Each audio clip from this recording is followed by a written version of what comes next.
ôi chết nó chẳng đây lấy sao anh không lấy nó chém biết không nhưng mà anh nói tôi tính ôi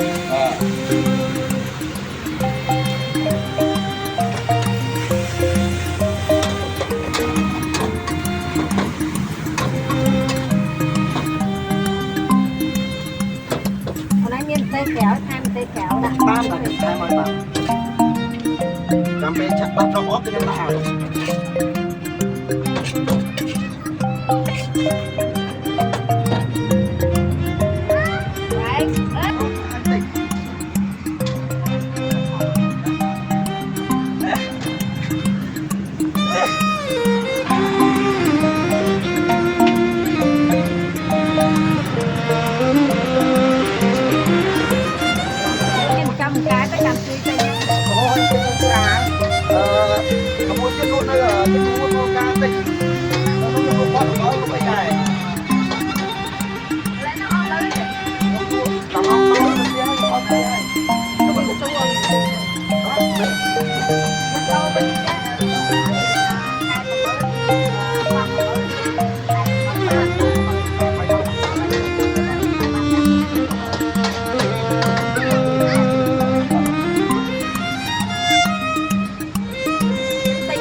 bao nhiêu bạn? con nằm tê chuẩn bị. Nặng cái hao là mỡ mày. Dạ dạ. Cầm này chặt hao.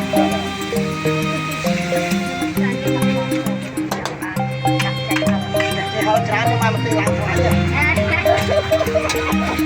Mình tự lấy làm cái này nha. Làm thôi là biết. Buôn thuốc đẹp rồi. Ông bật thôi. Đây tụi ta. Rồi.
đầu đi là chắc là nó tắt lại Rồi mình làm công việc đây chỉ chấp tục.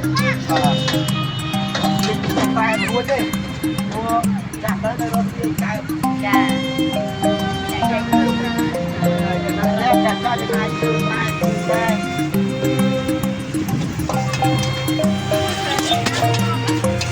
nó là tên ngon thế mà chỉ cá mà thôi nhá con cái mưa nó hay nó cháy luôn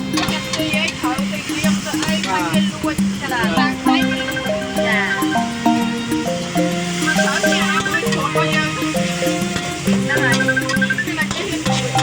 đấy thu khai những cái quay luôn chị tại mình đâu ăn tôm té luôn rồi Chiều thấy tôi tập bé bị bay bà là. đã thịt nó một rau cho bầu lại